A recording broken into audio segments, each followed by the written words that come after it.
ওয়ামামিনা সোনামারিখিনা ওই সময় যুবক শ্রেণী হযরত সালিম জবাব দিয়েছিল, এ মদিনার উদিরা শুনে রেখে দে, আমাকে মারতে পারবি না, পারবি না রে, তোদের হাতে যদি মৌতকে চলে যাব, মৃত্যু আমার আল্লাহর হাতে। ফাইদা জাআজালুহুম লা ইস্তাখিরুনা সাআতাও ওয়ালা ইস্তাগদিমুন, সময় হয়ে গেলে কেউ আমাকে মারতে পারবে না। ও সোনারা হুজুরকে ধরে নিয়ে গিয়ে জেলখানার ভিতরে বন্দী করে দিল। হযরত সালেহ জেলখানার ভিতরে আছে। ও সোনা মালিকেরা, জেলখানার ভিতরে থেকে জোহরের নামাজের সময় হয়ে গেল। ইচ্ছা করে আমরা নামাজ কাজা আর জেলখানার ভিতরে বলছে, আমাকে একটু পানি দেবে, আমি আমার আল্লাহর কুদরতি কদমে একটু সেজদা করব। যদি বলবেন না সুবহানাল্লাহ, আমি ওযু করব।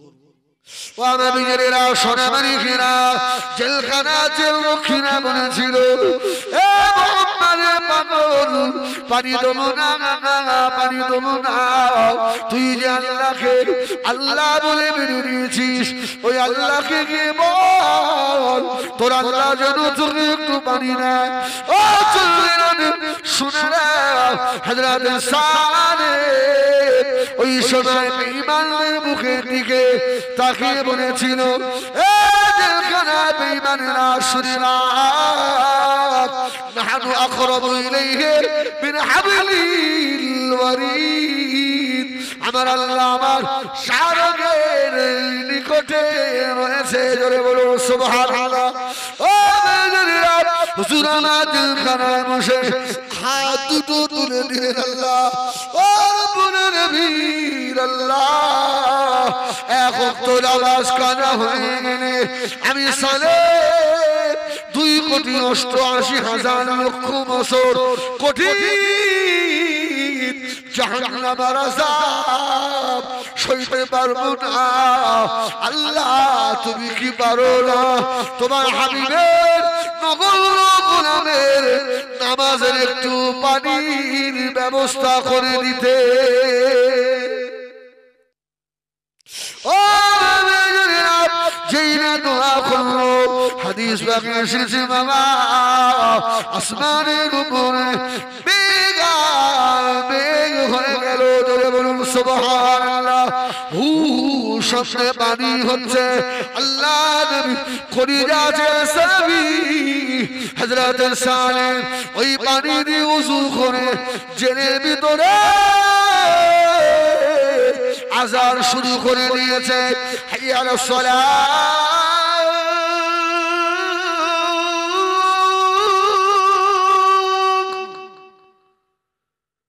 আল্লাহু আকবার, আল্লাহু আকবার। হুজুর আমার জেলখানার ভিতরে আকামত শুরু করে দিয়ে আল্লাহ পাকের নামাজ শুরু করে দিলেন। জোরে নামাজ হয়ে গেল। হযরত সালেহ ওই সময় বলেছিল, এ মদিনার ইহুদির বাচ্চারা, আমার মায়েরা, মা বলে দেখার কেউ নাই, আমি আমার মায়ের একমাত্র নয়নের পুত্রী, তোরা জেল থেকে খুলে দে, আমি ঘরে গিয়ে আমার চরম দুঃখের মাকে একবার মা বলে ডাকবো। জোরে বলে। এদিকে আউফ আর আউফের বিবি সালেমের আব্বা মা আল্লাহ রাসূলের দরবারে গিয়ে হাওয়া করে কাঁদছে, ইয়া রাসূলুল্লাহ, আমার বেটা কি হবে? আমার দুনিয়ায় আর কেউ নেই, একটা মাত্র ছেলে, ইয়া রাসূলুল্লাহ, আমাদের কি হবে? আমার রাসূলুল্লাহ চুপ থেকে বলল, বাবা আমি নবী দোয়া করছি আল্লাহ তোমার বেটাকে ফিরিয়ে দেবে। সুবহানাল্লাহ বলে। তবে একটা কাজ করো, বেশি বেশি ইস্তিগফার পড়ো, যাও আর আল্লাহর কাছে দোয়া করো। আমিও দোয়া করছি আল্লাহ তোমার বেটাকে ফিরাবে। وعمامينا شرمانينا الله نبي خرجات براسامي جلخنا بدون بوسه عامل دنگلو اي مدينة يهودنا جلخنا دروانه খুলে দাও, আমি বাড়ি চলে যাব। ওরা বলল সালে খুলে দেব না, তোকে জানি মেরে দেব রে। আল্লাহ নবী সাহাবী বলেছিলেন তোরা আমাকে মারতে পারবি না। হুজুর আমার জেলখানার তালাটা ধরে একবার আল্লাহ আল্লাহ বলে ডাক দিলে আল্লাহ আপনি তো ইচ্ছা করলে এই জেলের দরওয়াজাকে খুলে দিতে পারেন। তাফসীর কেন লিখেছে এত জোরে তুফান শুরু হলো আল্লাহ পাকের হুকুমে জেলখানার গেট কোথায় চলে গেল? জোরে বলুন সুবহান। যারা জেলের দ্বার রক্ষী তাদেরকে হাওয়ায় উড়িয়ে নিয়ে সুবহানাল্লাহ। হুজুর জেল থেকে বার হয়েছে, বার হয়ে বাড়ি কোন দিকে যাবে আর চিনতে পারে না। আরে যখন জেলখানায় নিয়ে গেছে তখন তো চোখ বাঁধা, এখন তো চোখ খোলা, যাবে কোন দিকে? আল্লাহ নবী খুলিয়া জানাবি হযরত সানি জেল থেকে বার হয়ে চিল্লাতে লাগলেন রব্বিল আলামিন আল্লাহ পাক আমাকে রাস্তা দেখিয়ে দাও আল্লাহ। আমি জানি না আজ কবি একটা হলো ও আল্লাহ সানি তুমি ডান দিকে আটো, আমি জানি না হযরত সানি ডান দিকে রাস্তা ধরলেন। কিছু রাস্তা গিয়ে দেখে একজন মানুষ, ওই রকম মানুষ জীবনে কোনদিন চোখে দেখি না। লম্বা একজন মানুষ, ওর হাতে একটা উটের রশি, এক রশিতে প্রায় 1000 উট রয়েছে। ওই মানুষটা দূর থেকে দেখে নবী পাকের সাহাবী হযরত সালেহ এদিকে এসো, আমার কাছে চলে এসো। কাছে ডেকে নিয়ে রশিটা আল্লাহ নবীর কলিজা সে সাহাবীর হাতে তুলে দিয়েছিলেন। যাও বাড়ি যাও, বলছে এতগুলো, বলছে আল্লাহ তোমাকে যে ঈমানের পরীক্ষা নিয়েছে আর তুমি যে ঈমানের পরীক্ষায় পাশ করেছো, জোরে বলুন সুবহানাল্লাহ। তুমি যে পাশ করেছো তার পুরস্কার। সালেম খুশি হয়ে উটের রশি ধরে ধরে বাড়ি। এখন বলে হারানো বেটা মা যদি খুঁজে পায় মা খুশি না বেজা? ছেলেকে 2 মাস 3 মাস খুঁজে পায় না। এখন আব্বা মা যে ঘরে থাকে, ওই হারানো বেটা যদি রাত 2টোর সময় এসে মা ও মা আমি তোমার হিজবুল্লাহ মা, মা পাগল হয়ে যাবে না? মায়ের হারানো বেটা পেলে মা যতটা খুশি হয়, ও দুনিয়ার কেউ অতটা খুশি হয় না। যেই না দরজা খুলেছে বেটা সালেমকে বুকের সঙ্গে জড়িয়ে না নিয়ে বলল ও সালেম এতগুলো উট কোথায় পেলি বাবা? কার গোয়াল থেকে চুরি করে নিয়ে এলি নাকি? না না, তোর মতো বেটা আমি চাই না, যে বেটা আমাদেরকে হারাম খাইয়ে খাইয়ে জাহান্নামে নিয়ে যাবে। হযরত সালেম ঝরঝর করে কাঁদতে লাগলেন। আম্মা জান, ও আমার আম্মা জান, বেয়াদবি মাফ করুন, বেয়াদবি ক্ষমা করুন। আল্লাহ রাব্বুল আলামিন তিনি যে দিয়েছেন, জোরে বলুন সুবহানাল্লাহ। আমাদের ছেলেরা যদি পরের পুকুরের মাছ চুরি করে এনে মাকে দেয়, মা একবার জিজ্ঞাসা করে এই মাছটা কোথায় পেলি, এই কোথায় পেলি? পরের গাছের নারিকেল গুলো সকালবেলা সব আপনার কুড়িয়ে কুড়িয়ে নিয়ে এসে বাড়ি লাট করছে। ঠিক করেছিস, প্রতিদিন সকাল যাবি। আরে পরের বাগানের হিমসাগর আমগুলো, আল্লাহু আকবার। মায়েরা বোনেরা পাপ একবারও নিষেধ করে না। কার মাল খাচ্ছে, কি হচ্ছে এটা? আল্লাহু আকবার। আমার ভাইয়েরা সোনামারি ঘেরা, আমি গতকাল আমার জলসা ছিল ঘটকপুর বাজারে, ওখানে বলছিলাম ও বোনেরা বেটিরা, এখন ইচ্ছা করলে এই 40 রানের মায়েরা আল্লাহর ওলি খাজা বাবার মতো ছেলে এখনো উপহার দিতে পারে।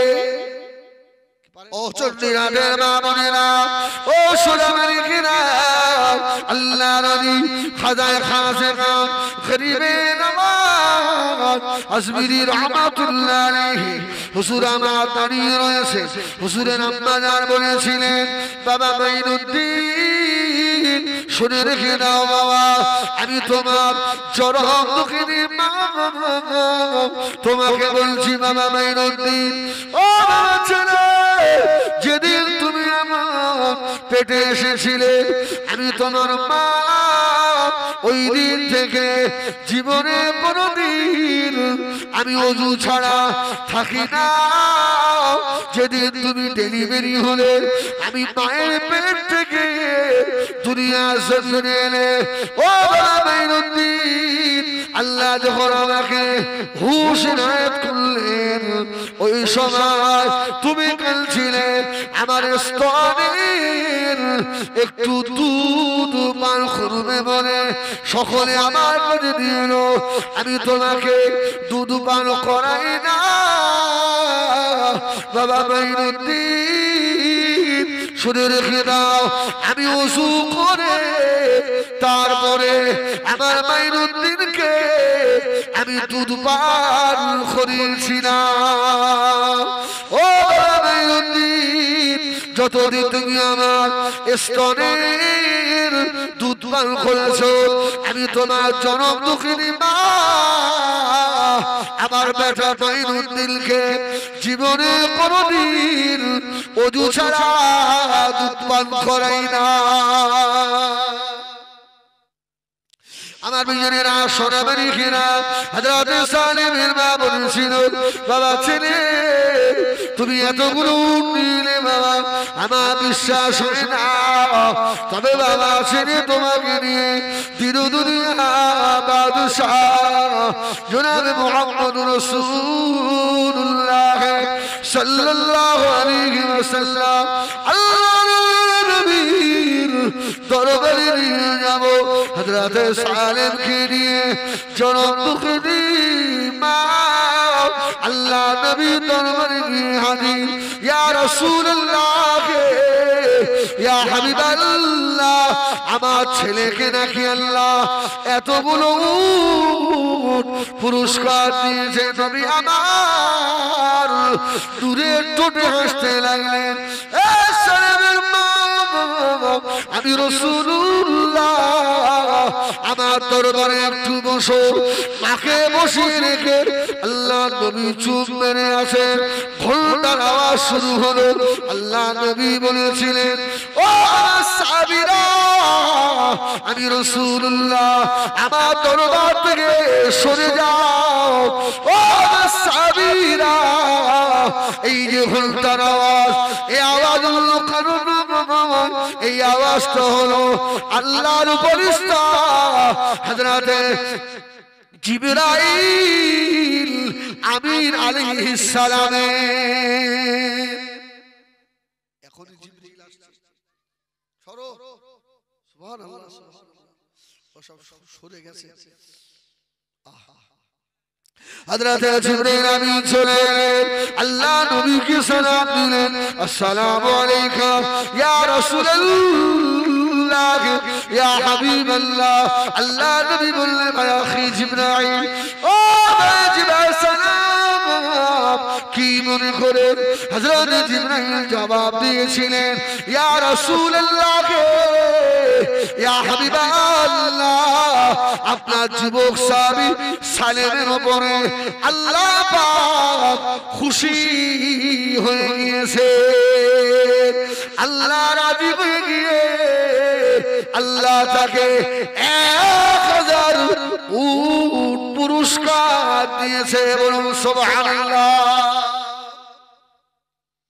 এজন্য প্রায় জলসায় আমি একটা কথা বলি ভাই দুনিয়া দুনিয়া করো দুনিয়া পাবে না তাই দিনকে কষিয়া ধরো দুনিয়া লুটিবে পায় সুবহানাল্লাহ আল্লাহর হয়ে যায় আল্লাহর হয়ে যায় খোদার কসম তোমার রিজকের চিন্তা করতে হবে না আল্লাহ হযরত ছোট হুজুর পীর কেবল রাহমাতুল্লাহ আলাইহি বাড়িতে খাওয়া নেই সব হা হা করছে হায় হায় হুজুর বলছে সবাই আজকে সব নফল রোজা নিয়ত করতে বলে আল্লাহ না খাওয়ালে আমি কি করব সুবহানাল্লাহ বলেন সুবহানাল্লাহ বলেন খাওয়ানোর মালিক আল্লাহ আল্লাহ যদি তার বান্দার না খাওয়ায় আমি জুলফিকার কি করতে পারি যা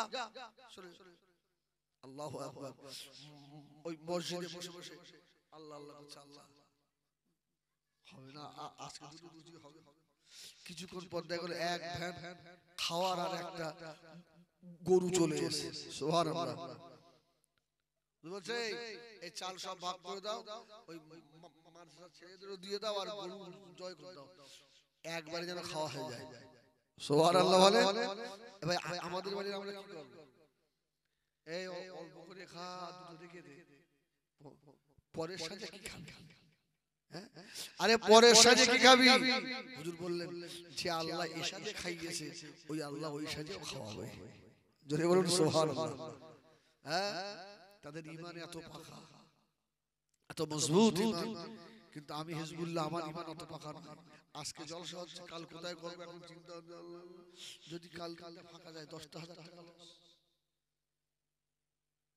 বুঝলেন আমার ভাইয়েরা সোনাবাড়ি ফেরা আল্লাহ হয়ে যাও বাবা আল্লাহ তোমাদের হয়ে যাবে এই জন্য নবী আমার দয়াল নবী সাহাবীদেরকে এমন ট্রেনিং দিয়েছিলেন আল্লাহ নবী সাহাবীদের খাওয়া না হলেও কারোর কাছে হাত পাতত না মদিনা মসজিদে নববী শরীফে ফজরের আযান হয়ে গেল আল্লাহ নবীর কলিজা টুকরা সাহাবী আল্লাহ নবী চাচাতো ভাই হযরত শেরে খোদা আলী মুর্তজা রাদিয়াল্লাহু তাআলা আনহু কয়েকদিন না খাওয়া কাউকে বলতে পারছে না খাওয়া হবে কাউকে বলে না ফজরের নামাজ পড়ে বার হয়েছে যদি কেউ জিজ্ঞেস করে ভাই আলী মুখটা শুকিয়ে গেছে খাওয়া হয়নি তাহলে তাকে বলবো আজকে 3 দিন হয়ে গেল ও হযরত আলী মানে হযরত ওমরের সাথে দেখা হলো হযরত ওমর সালাম দিয়ে আর কিছু বললেন না হযরত আবু বকর সিদ্দিক রাদিয়াল্লাহু তাআলা আনহু সাথে দেখা হলো হযরত আবু বকর কিছু বললেন না মদিনা মসজিদে নববী শরীফের সম্মুখে গিয়ে দেখি নবী আমার তিরুদুনিয়ার বাদশাহ হাবিবুল্লাহ জনাবে মুহাম্মদুর রাসূলুল্লাহ সাল্লাল্লাহু আলাইহি ওয়াসাল্লাম আল্লাহ নবী দাঁড়িয়ে রয়েছে আল্লাহ নবী সালাম দিলেন ও আলী মনটা খারাপ করো বাবা মুখটা শুকিয়ে গেছে কেন বাবা হযরত আলী দুটো চোখে পানি এসে গেল ইয়া রাসূলুল্লাহ ইয়া হাবিবাল্লাহ আমি আলী তিলদিন খানা খাওয়া হযরত ফাতিমা রাদিয়াল্লাহু তাআলা আনহা তিলদিন না খাওয়া ইয়া রাসূলুল্লাহ ইয়া হাবিবাল্লাহ আপনার কলিজার টুকরা দুটো হযরত ইমাম হাসান হযরত ইমাম হুসাইন দুই ভাই তিলদিল্লাহ আল্লাহর নবী নূরের দুটো চোখে পানি এসে গেল আমার হাসান হুসাইন না খেয়ে রয়েছে আলী ওই যে খাজুর গাছটা দেখতে পাচ্ছ সেই ইয়া রাসূলুল্লাহ যাও ওই খাজুর গাছটা ধরে একটু নাড়া দাও আলী বলছে ইয়া রাসূলুল্লাহ বেয়াদবি মাফ করে গাছটা তো বড়া গাছ যদি বলবেন না সুবহানাল্লাহ আরে রাসূলুল্লাহকে চণ্ডীর হাতের মানুষ না চিনলেও গাছ পাথরেরা চিনতো যদি বলবেন সুবহানাল্লাহ এখানে একটা হাদিস ছোট করে মনে পড়ে গেল বলে দিই আল্লাহ রাসূল একদিন গভীর রাতে আলীকে দেখে আলী এদিকে আমার সঙ্গে চলো আলী চলো হযরত আলী বলেন আল্লাহ নবী আমাকে ডাকলেন আল্লাহ নবীর সঙ্গে যেতে লাগলাম নবী আমার সম্মুখে যান আমি আলী আল্লাহ নবীর পিছনে পিছনে যাই ও নবী জানেরা হযরত আলী বলেন আল্লাহ নবী একবার ডাইনে তাকান ওয়া আলাইকুমুস সালাম আর একবার বামে তাকান ওয়া আলাইকুমুস সালাম আল্লাহ নবী যত দূরে গেলেন কোন মানুষের সঙ্গে দেখা নাই আল্লাহ নবী ডাইনে আর বামে তাকিয়ে তাকিয়ে সালাম দিতে দিতে পার হয়ে গেলেন গন্তব্যস্থলে পৌঁছে গিয়ে হযরত আলী দাঁড়িয়ে বললেন ইয়া রাসূলুল্লাহ ইয়া হাবিবাল্লাহ নবী গো বেয়াদবি মাফ করুন বেয়াদবি ক্ষমা করুন ইয়া রাসূলুল্লাহ ইয়া হাবিবাল্লাহ রাস্তায় কোন লোকের দেখা হলো না ইয়া রাসূলুল্লাহ আপনি কানের সালামের জবাব দিচ্ছিলেন সুবহানাল্লাহ রাস্তায় তো কেউ ছিল না ইয়া রাসূলুল্লাহ আপনি কার সালামের জবাব দিচ্ছেন আল্লাহ নবী জবাব দিয়েছেন ওয়া সাবিরা বাবা আলী শুনে রাখো আমি শুধু মানুষের নবী নয় সুবহানাল্লাহ আল্লাহ আমাকে গাছপালার নবী পাহাড় পর্বতের নবী পশু পাখির নবী তামাম পৃথিবীর 18,000 মখলুকাতের আল্লাহ আমাকে নবী করে পাঠিয়েছেন ও আমি রাসূলুল্লাহ রাস্তা দিয়ে যাচ্ছি না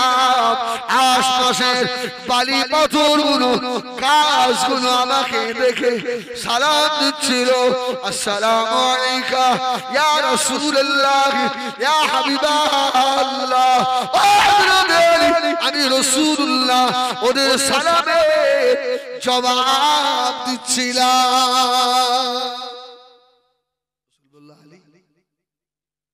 ওই যে খাজুর গাছটা মরা মরা ওখানে যাও গিয়ে একটু নাড়া দেবে হ্যাঁ আরে বলছি তুমি বাপ করে মরা খাজুর গাছ আমি বললে যাও এই আলী যাও গিয়ে দেখো না কি হয় হযরত আলী দিন দুনিয়া বাদশাহ জনাব মুহাম্মদ রাসূলুল্লাহ সাল্লাল্লাহু আলাইহি ওয়াসাল্লামের কথা আমল করতে পারল না আস্তে আস্তে শুধু খাজুর গাছ ধরে একবার নাড়া দিয়েছে হযরত আলী বলেন আল্লাহকে আমি আল্লাহর কসম করে বলি ওই বড় খাজুরের গাছ থেকে পাকা পাকা খাজুর পড়া শুরু হয়ে গেল হযরত আলী বলেন ওই খাজুর আর কুড়িয়ে নিয়ে আল্লাহ নবীর দরবারে আল্লাহ নবী বললেন বাবা আলী ও আমার জামাতা ও হযরত আলী আমি রাসূলুল্লাহ এই খাবার আগে খাবো না আগে গিয়ে আমার ইমাম হাসান আমার ইমাম হোসেনকে আগে গিয়ে খাওয়াও, তারপরে আমি রাসূলুল্লাহ এই খেজুর খাবো। আমাদের নবী, সুবহানাল্লাহ, আমাদের নবী, যার নাম করে মরা খাজুর গাছে খা দিলেও খাজুর বার হতো। এই ইশার আজান হয়ে গেল মসজিদে নববীতে, অসুবিধা হচ্ছে আপনাদের? আরেকবার তাকবীর দাও না আস্তে করে, নারায়ে তাকবীর। আল্লাহ খুশি, আল্লাহ খুশি। এই জন্য মাহফিলে আসার আগে আমি বলবো কোন বক্তার ভক্ত হয়ে আসবেন না, আপনার মাহফিল বেকার। মাহফিলে আসতে গেলে আল্লাহ আল্লাহ রাসূলের মহব্বতে আসতে হবে, ঠিক কি না? হিজবুল্লাহ নেমে গেল, হিজবুল্লাহর যে কটা ভক্ত উঠে চলে গেল, হয় না, হয় না, হয় না? সবাই বাড়াতে রাত্রিরে সব একসঙ্গে কবর জিয়ারত করতে পারে, যার বাপের কবর জিয়ারত হয়ে গেছে আর যায় না। লাস্টের কবরে গিয়ে দেখা যাচ্ছে ৮-১০ জন লোক। আর লোক কি হলো? বলে হুজুর যার বাপেরটা হয়ে গেছে চলে গেল। হয় না, হয় না? আর সারা গ্রামের কবরস্থান যদি এক জায়গায় হয় ব্যাপারটা আলাদা, আর যদি বিভিন্ন জায়গায় হয়। আমি তো সেই ছোটবেলাতে করি, আমি দেখি, আমি সারা এরা জ্যান্ত স্বার্থপর, যার বাপেরটা হয়ে যায় সে আর অন্যের বাপের কাছে যাবে না। আল্লাহ, এই জন্য রাসূল বলেছেন আপনি অন্যের জন্য দোয়া করলে আপনার দোয়া কবুল হবে। আপনি যদি অন্যের ভালাই চান আপনার ভালো হবে, সুবহানাল্লাহ। আপনি যদি অন্যের খারাপ চান আপনার খারাপ হবে। মদিনা মসজিদে নববী শরীফে ইশার আযান হয়ে গেল। ও বান্দারা, এত ঝড় এত বৃষ্টি শুরু হয়ে গিয়েছে, আল্লাহ নবী সাহাবীরা মদিনা মসজিদে নববী শরীফে নামাজে আসতে পারে না। হযরত বিলাল আযান দিয়ে দাঁড়িয়ে রয়েছে। বিলাল দাঁড়িয়ে, ওয়াক্ত হয়ে গেল, নামাজের সময় হয়ে গেল, আমার নবী এখনো ঢুকছে না। ঠিক নামাজের ২-৫ মিনিট আগে আল্লাহ রাসূল ঝড় বৃষ্টি মাথায় টুকটুক করে আম্মাজান আয়েশা রাদিয়াল্লাহু তাআলার ঘর থেকে মসজিদে নববীতে গিয়ে হাজির। সুবহানাল্লাহ। কি দেখতে সাহাবী কোথায়? এই বেলাল, আজকে ঝড় পানি বলে কেউ এলো না। যেদিন ঠান্ডা বেশি হয় ফজর এশায় লোক বেশি হয় না কম হয়? হ্যাঁ, অনেক অনেক মুসল্লি আছে ওযু করে না, মাটি রেখে দিয়ে মাটি টাইম টাইম মাটি, ওর নামাজ হবে না। হবে? পানি আছে, সব আছে, উনি সেই মাটিতে হাত গুজে নামাজ পড়ে। ডাক্তার যদি আপনাকে নিষেধ করে যে আপনি পানিতে হাত দেবেন না, তখন ঠিক আছে। অনেকে আছে শীতের সময় ওযু করছে, মানে মাফলার বাঁধা পানি নিয়ে শুধু মুখে রেখে ওযু হবে? ওযু হবে না। হযরত আলী বলতেন আমার গরমের সময় রোজা আমার বেশি ভালো লাগে, আর শীতের নামাজ আমার বেশি ভালো লাগে। সুবহানাল্লাহ। আমি আল্লাহকে বলতে পারবো, আল্লাহ এত কষ্ট করেও আমি নামাজ কাজা করিনি। এই বেনামাজিরা, যারা ফজরের নামাজ শীতের জন্য কাজা করো, তোমাদের আশপাশে যে সব মাদ্রাসাগুলো আছে, মাদ্রাসা, সকালবেলা আস্তে আস্তে উঠে, ভাই এটুকু জানা আমার একটু টেম্পার বেশি, কি করব আমি বুঝতে পারছি কি হচ্ছে, আমি বুঝতে পারছি আমার একটু টেম্পার বেশি, ও ঠিক করে দেবে। সুবহানাল্লাহ বলেন। এই যারা ফজরের নামাজ আপনারা কাজা করেন, ফজরে একদিন একটু কষ্ট করে উঠে আশপাশে যেসব হিপসখানাগুলো আছে একটু সকালে ফজরের আজানের আগে গিয়ে চুপ করে লুকিয়ে দাঁড়িয়ে দাঁড়িয়ে দেখবেন কি অবস্থাটা হয়। মাদ্রাসা তো আমরা পড়েছি ভাই, কোথায় শুয়ে আছি, কোথায় চলে গেছে, কম বললে একটা ছেঁড়া কেটা গায়ে আপনার চোখে পানি এসে যাবে। ফজরের আযান হয়ে গেল আসসালাতু খায়রুম মিনাল নাওম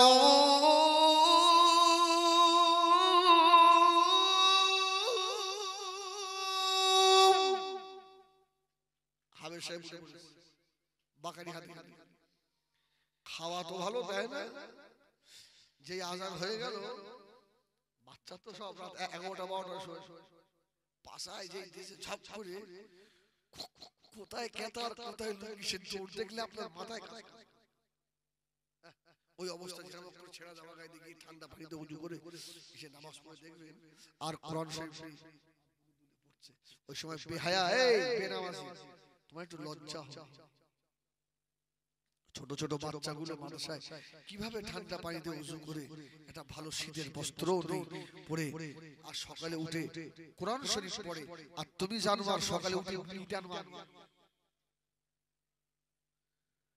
তুমি বেয়াদব সকালে উঠে আগে খৈনি বানাও মুখ না ধুই টেনে দেয় আসে না অনেক ভদ্রলোকের ছেলে আছে এরা ঘুমে লেপের মধ্যে বসেই চা খায় বিবিকে বলে চা খা ঘুম চা খা ওই সময় ঘুমা খানো জুতো নিয়ে মানুষ না গাধা আল্লাহু আকবার ছোট ছোট বাচ্চাগুলো নামাজ পড়ে তোমার লজ্জা হওয়া উচিত বেনামাজিরা দেখছে মসজিদে রাসূলুল্লাহ গিয়ে দেখে হয়তো বেলাল দাঁড়িয়ে আর নবী রয়েছে আমার নবী বলছে বেলাল আজকে ঝড় পানি বলে কেউ এলো না রাসূল বলছে বেলাল বলছে ইয়া রাসূলুল্লাহ তাই হয় ঝড় পানি তো সাহাবীরা বার হতে পারে আমার রাসূলুল্লাহ দাঁড়িয়ে নামাজের সময় হয়ে যাচ্ছে ইশার বেলাল বলল ইয়া রাসূলুল্লাহ ইকামত দিয়ে দিই আমার নবী বলল বেলাল একটু ওয়েট করো দেখি আমার কোন সাহাবী যদি জামাতে আসে নবী আমার দিন দুনিয়া বাদশাহ হাবিবুল্লাহ জনাব মুহাম্মদুর রাসূলুল্লাহ সাল্লাল্লাহু আলাইহি ওয়াসাল্লাম নবী আমার রাস্তা দিকে তাকিয়ে দেখেন ও আমামে জানিরাম আল্লাহর নবীর খলিজাতে সাহাবী হযরত কাতাদা রাদিয়াল্লাহু তাআলা আনহু ঝড় মাটি পানি মাথায় ভিজে ভিজে মদিনা মসজিদে নববী শরীফে গিয়ে হাজির আল্লাহ নবী সালাম দিলেন বাবা কাতাদা এত ঝড় পানিতে ও তোমার কোন সাহাবী ভাইরা এলো না তুমি চলে এলে হযরত কাতাদা বলেছিলেন ইয়া রাসূলুল্লাহ ইয়া হাবিবাল্লাহ আল্লাহ নবীর পিছনে এক ওয়াক্ত নামাজ কাজা হয়ে যাওয়া মানে আমি কাতাদা মনে করি জীবনের একটা বড় ক্ষতি হয়ে গেল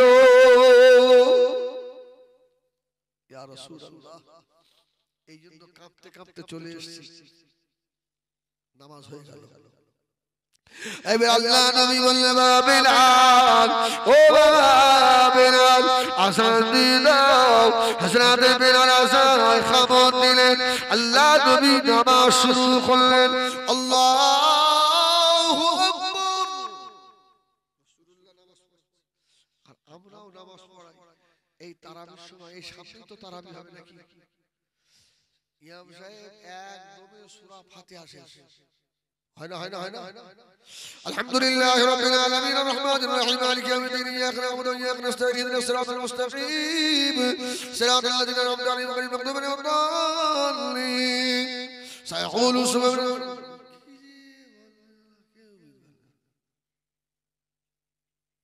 আর আমার রাসূলুল্লাহ নামাজ পড়াতে কত সুন্দর জানেন এই যারা মসজিদের ইমাম তোমরা শুনে নাও রাসূলুল্লাহ প্রত্যেক আয়াতে আয়াতে রাসূল দাঁড়াতেন জোরে বলুন সুবহানাল্লাহ আলহামদুলিল্লাহি রাব্বিল আলামিন আর রহমানির রহিম মালিকি ইয়াউমিদ্দিন ইয়াকা না'বুদু ওয়া ইয়াকা নাস্তাঈন اهدنا الصراط المستقيم صراط الذين أنعمت عليهم গায়রিল মাগদুবি আলাইহিম ওয়ালাদ-দাল্লিন। সুবহানাল্লাহ। কেউ বলে সুবহানাল্লাহ বলো। এইভাবে সুন্দর করে রাসূল নামাজ পড়াতেন। নামাজ হয়ে গেল, হযরতে কাতাদা বার হয়ে এসেছে, অন্ধকার, রাস্তা দেখা যায় না। আমার নবী বলছে, কাতাদা বাড়ি যাবি কি করে? আমার নয় বাড়ি মসজিদে নববীর সঙ্গে তোমাদের আম্মা জানের ঘর, এখন চলে যাও। কিন্তু কাতাদা তোমার বাড়ি তো দূরে, যাবে কি করে? কাতাদা বলছে, ইয়া রাসূলুল্লাহ আপনি দোয়া করেন, আমি ঠিক চলে যাব। দুই বছর তোমার একটা টর্চের ব্যবস্থা করে দেবো। সুবহানাল্লাহ বলবেন না? সুবহানাল্লাহ। কাতাদা বলছে, হুজুর টর্চ আবার পাবেন কোথায়? এই রাতে এখন টর্চ লাইট। নবী আমাদের দুনিয়ার বাদশা হাবিবুল্লাহ, আল্লাহ নবী বলেছিলেন, ও সাহাবীরা, বাবা কাতাদা মদিনা মসজিদে নববীর সম্মুখে ওই যে খেজুরের গাছ, ওই খেজুরের গাছকে গিয়ে বলো, আমি রাসূলুল্লাহ পাঠিয়েছি।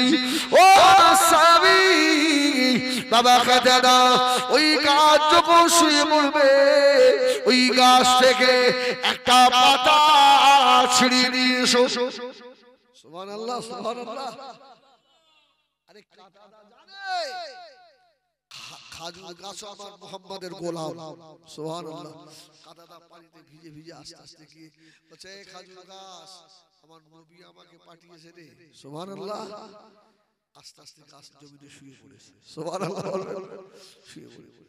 আর মক্কা মদিনা শরীফের হাজী সাহেব আছেন, আমার কথায় সাক্ষী দেবেন, এই আমাদের খাজুর গাছের মতো একটু পাতা নয়,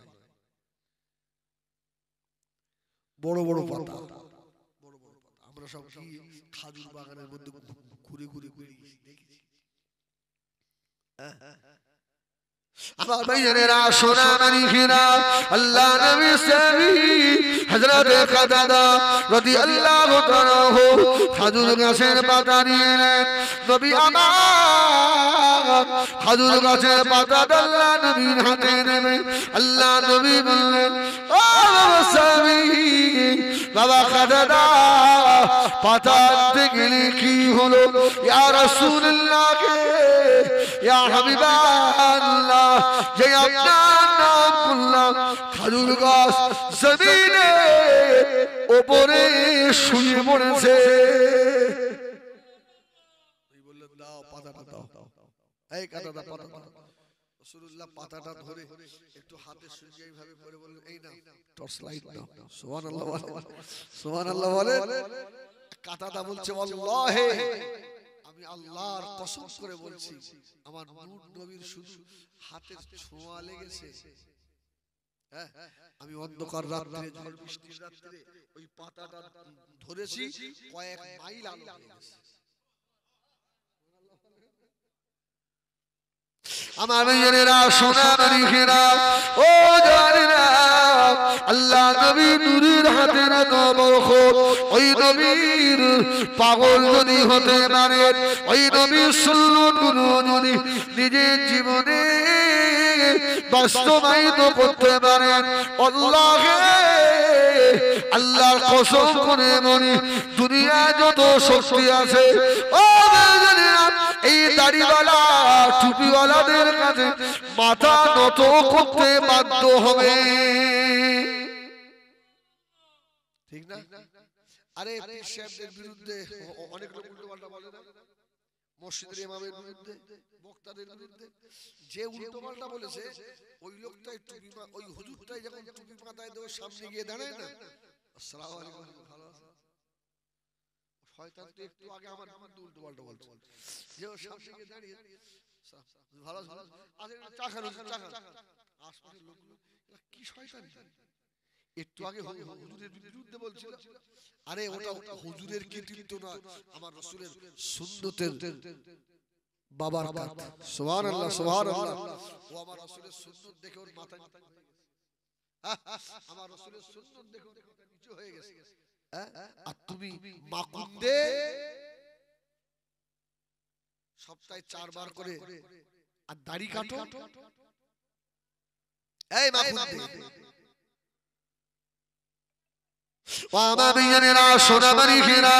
মনে ব্যথা দিও না হয়তো দুটো কথা বড় বলে ফেললাম কোন দাড়িওয়ালা যদি থাকে এই দাড়িটাকে জাহান্নামের আগুন থেকে বাঁচায় এই দাড়িটাকে আল্লাহর নবীর দিদারের কাছে পৌঁছে দেয় দাড়ি থাকলে দাঁড়িয়ে প্রসাব ফেরা যায় দাড়ি থাকলে সহজে খাওয়া যায় এখন যায় হ্যাঁ এত মাল খায় হলুদ হয়ে আহা শোনা বেয়াদবি করবেন না আল্লাহ রাসূলের সুন্নাত কি বেয়াদবি করলে কঠিন গুনাহ হবে আমার সময় তো শেষের দিকে একবার দরুদ শরীফ আল্লাহুম্মা সাল্লি আলা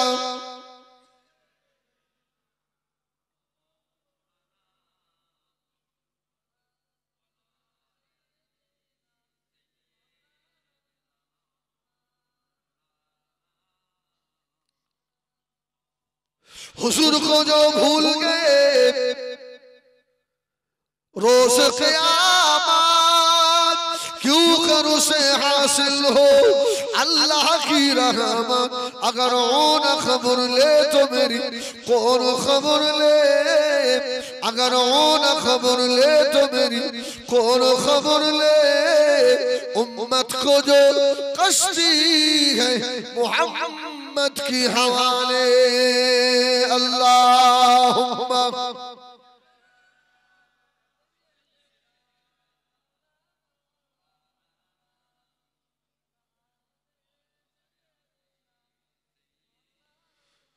আমার দিনদার ইমানদার ভাইরা ও মুরব্বিয়ানেরা আমার জওয়ানেরা চন্দ্রঘাটের মায়েরা বোনেরা আল্লাহ নবী সাহাবীদের কথা বলবো বাবা আল্লাহ নবীর খুলিজা টুকরা সাহাবী হযরত আবু বকর সিদ্দিক রাদিয়াল্লাহু তাআলা আনহু মক্কা থেকে মদিনা শরীফে চলে এলেন জীবনে কত দুঃখ কত কষ্ট আল্লাহ নবী সাহাবী আবু বকরের আল্লাহ পাক দিলকে দিয়েছিলেন একটা মেয়ের নাম হলো আয়েশা আর একটা মেয়ের নাম হলো হযরত আসমা আর একটা মেয়ের নাম আমার স্মরণ হচ্ছে না আবু বকরের ইন্তেকালের পরে ইন্তেকালের সময় মেয়েটা পেটে ছিল ও জানেন সোনা মানিকেরা হযরত আবু বকর সিদ্দিকের মেয়ে বলেন আসমা বলেন আমাদের বাড়ির দুয়ারে প্রত্যেক দিন প্রায় একটা ফকির আসতো এই ফকিরদের ফিরিয়ে দেওয়া যাবে ভিক্ষুককে ফিরিয়ে দেওয়া যাবে তবে বর্তমান যা পরিস্থিতি কিছু ফকিরদের ভিক্ষা দেওয়া যাবে না আপনার থেকেও অ্যাকাউন্টে টাকা ওদের বেশি আমাদের ওখানে ফকির আছে তার ছেলে পালসার গাড়ি চড়ে বেড়ায় আর মা ভিক্ষে করতে তারে খাওয়ায় ওর ভিক্ষে দেওয়া যাবে ও ছেড়া দেবে এই শোন আবার কিছু অরিজিনাল আছে এইজন্য আল্লাহ পাক কোরআনে বলেছেন ওয়া আম্মাস সাইলা ফালা তানহার তোমরা ভিক্ষুককে সাইলকে ফিরিয়ে দিও না ভিক্ষুক এসেছে তো আবু বকরের বিবি আসমাকে বলল আসমা আমা ফকিরটাকে দুটো ভিক্ষা দিয়ে এসো আসমা ভিক্ষা নিয়ে ফকিরটাকে দিয়ে দুদিন পরে আবার দুদিন পরে আবার আসমা একদিন সালাম দিয়ে বলছে আপনার বাড়ি কোথায় আপনি তো প্রায় দিন আসেন আপনার চেহারায় মনে হয় আপনি তো মদিনার মানুষ নন কি ভাই এক এক দেশের মানুষ এক এক রকম তবে আমাদের ইন্ডিয়ার আর বাংলাদেশে সব একদম সব রকমের আছে হ্যাঁ এখানে সৌদির মানুষ পাবেন পাকিস্তানের মানুষ পাবেন ইরানের মানুষ পাবেন হ্যাঁ আফ্রিকা মহাদেশের মানুষ পাবেন বেটে খাটো টেরা কুজো সব আমাদের মধ্যে আছে। আর সৌদির মানুষ গিয়ে দেখবে আল্লাহু আকবার, শুধু মুখ তুলে দেখতেই আপনার ইচ্ছা, কি সুন্দর সুন্দর মানুষ বলেন। আল্লাহ আল্লাহু আকবার। আসমা বলছে তুমি তো এই দেশের ভিখারি। আমার বিজনেরা সোনামানি কিনা ওই সোনা ভিখারিরা বলেছিল ও বাবা আবু বকরের মেয়ে আসমা, ঠিকই ধরেছো মা, ঠিকই বলেছো মা, আমার বাড়ির দেশে নয়। হযরত আসমা বললেন কোথায় বাড়ি আপনার ভালো করে বলুন, আপনার বায়োডাটাটা বলুন। ভিখারি বলছে আসমা তোমাকে বলবো না, তোমার আব্বা আবু বকরকে বলবো। সুবহানাল্লাহ বলেন, সুবহানাল্লাহ বলেন। ভিখারিটার একটা হাত নেই, একটা পা নেই, তোমাকে বলবো না, আবু বকরকে বলবো। ও হযরত আসমা রাদিয়াল্লাহু তাআলা বাড়িতে বসা জায়গা দিয়ে আব্বা আবু বকর পাশে কাজ করছিল। হযরত আসমাকে ডেকে নিলেন, আব্বা জান আমাদের বাড়িতে একটা ভিখারি এসেছে, সে আপনার স্বপ্নে কিছু তার মনের কথা বায়োডাটা সব খুলে বলবে। হযরত আবু বকর সিদ্দিক রাদিয়াল্লাহু তাআলা আনহু আস্তে আস্তে চলে সালাম দিলেন। আসসালামু আলাইকুম। আবু বকর বলছে বাবা কোথায় বাড়ি, তোমার তো একটা হাত নেই পা নেই। বলছে আবু বকর আমি মক্কা মদিনার মানুষ নয়, আমি আমার মনের কথা একটু আমাকে একটু খুলে বলবে বাবা, একটু বলো না। দরুদ শরীফ আল্লাহুম্মা সাল্লি আলা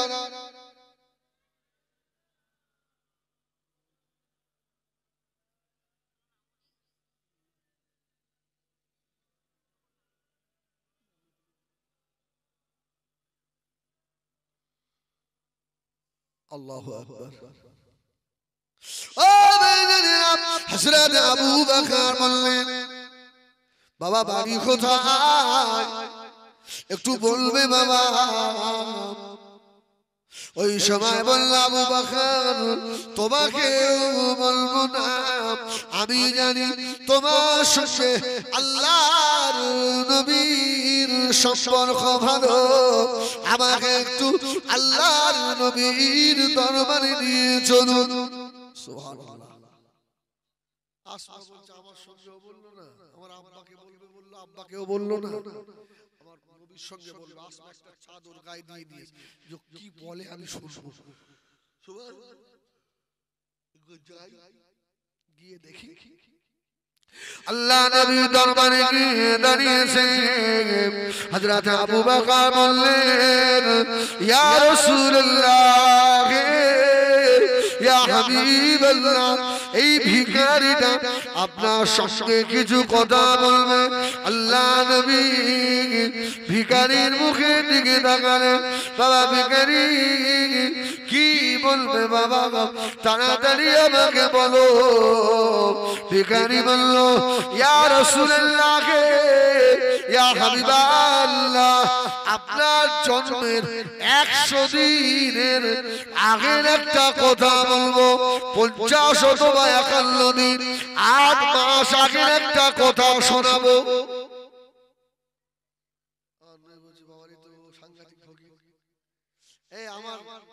আমার জন্মের আগে বলছে মুহাম্মদ তোমার বয়স আর কত, আমার 100 চলছে 100। আমি তোমার ইতিহাস অনেক জানি। আমার নবী বলল বলো। ইয়া রাসূলুল্লাহ ইয়া হাবিবাল্লাহ, যদি আমি বলি আপনি আমাকে মারবেন না, আপনি আমাকে তাড়িয়ে দেবেন না। আল্লাহ নবী বলেছিলেন ও ভিখারি রে, আমি রাসূলুল্লাহ রাসূলুল্লাহ আমাকে দেখে তোমাদের কি মনে হয় আমি মানুষ মারতে পারি নাকি? আমার দেখে মনে হচ্ছে আমি লোককে মারি? বলছে মুহাম্মদ তা মনে হয় না, তবে তাও তো ভয় লাগে। আমার রাসূল বলল বাবা আমার এই হাত দেখেছো, এই পাটা? হ্যাঁ দেখলাম। আমি কে জানো?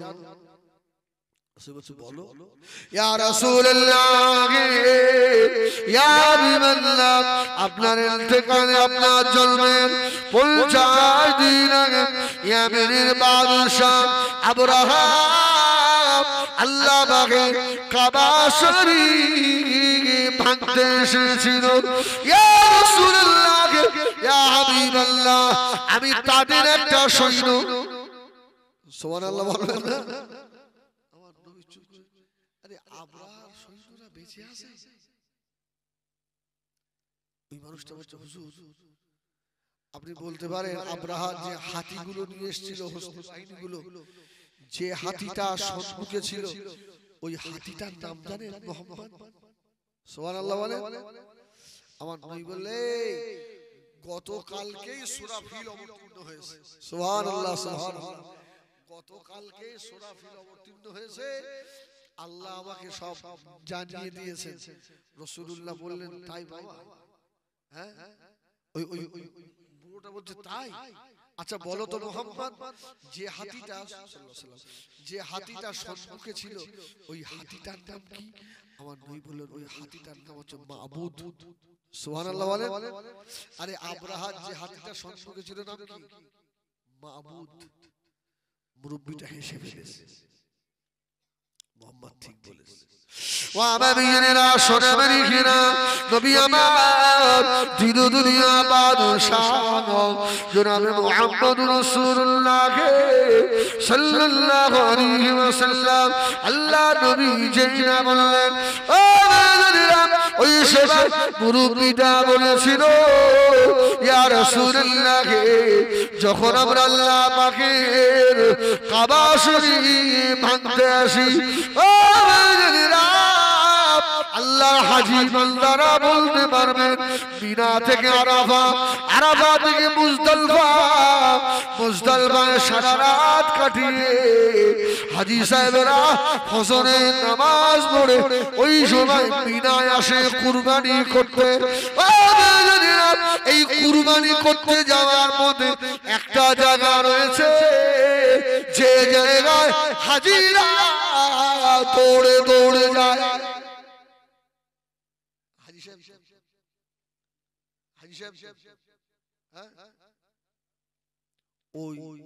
ওই জায়গাটার নাম জানেন?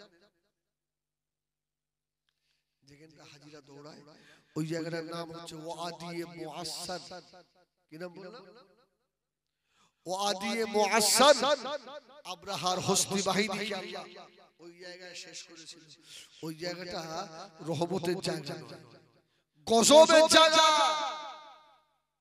ওই জন্য হাজিরা ওই জায়গাটায় দৌড়ে দৌড়ে পার হয় যেন আল্লাহর গজব ঘাড়ে না পড়ে।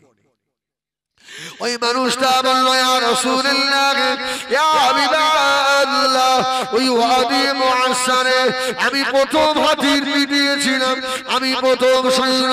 ইয়া রাসূলুল্লাহ আমি গরীব মানুষ, আমার ইচ্ছা ছিল না আল্লাহ কাবা শরীফ ভাঙতে যাব। ইয়া রাসূলুল্লাহ আমি যখন ওয়াদি মুআসসারে এসে হাজির হলাম ওই সময় দেখতে পাই আসমানের উপরে এক দর ভব স্বপ্ন। আমার ভয় হয়ে গেল এই ঘর তো দুনিয়ার কোন মানুষের ঘর নয়, এ ঘর তো আবার আল্লাহর ঘর, জোরে বলুন সুবহানাল্লাহ।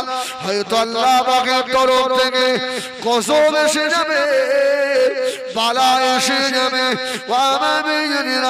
ওই সময় মানুষটা বলে আমি দেখতে পেলাম ছোট ছোট পাখিগুলো উড়ে বেড়াচ্ছে। আলাম তারা কাইফা ফাআলা রাব্বুকা বিআসহাবিল ফিল আলাম ইয়াজআল কাইদাহুম ফি তাদলিল ওয়া আরসালা আলাইহিম তায়রান আবাবিল তারমিহিম বিহিজারাতিন মিন সিজিল। সুবহানাল্লাহ। আবাবিল পাখি ঝাঁকে ঝাঁকে আসে, বিহিজারাতিন পাথর। ইয়া রাসূলুল্লাহ, হাবিবাল্লাহ, আমি ভয় পেয়ে আবরাহার ওই মাবুদ আতির পেটের তলায় লুকিয়ে পড়েছিলাম। সুবহানাল্লাহ, সুবহানাল্লাহ। আমি লুকিয়ে গেছি ইয়া রাসূলুল্লাহ, যাতে ওই গজব আমার উপরে না পতিত হয়, না এসে পড়ে। হুজুর তারপরে দেখলাম ওই পাথর এসে মাবুদ হাতির গায়ে পড়লো, ও শেষ হয়ে গেল। আমি আল্লাহর গজবের ভয়ে পালিয়ে যাচ্ছিলাম। একটা পাথর আমার হাতে আর এই পায়ে পড়েছিল, সেই থেকে হাত আর পা এই রকম। জোরে বলবেন না সুবহানাল্লাহ। আমার রাসূলুল্লাহ শুনছেন, হযরত আসমাও শুনছেন, আবু বকরও দাঁড়িয়ে দাঁড়িয়ে শুনছে। বলে কি তারপরে মুহাম্মদ, আমার জীবনের বড় শখ ছিল আমি আখেরি নবীর হাতে হাত দিয়ে একটু কলমা পড়বো, এটা আমার মনের বড় আশা। ওই সময় ওই আবরাহা হস্তি বাহিনী আল্লাহ নবীকে বলেছিল, ইয়া রাসূলুল্লাহ, ইয়া হাবিবাল্লাহ, একবার নূরের হাত বাড়িয়ে দেন, কলমা লা ইলাহা ইল্লাল্লাহ, লা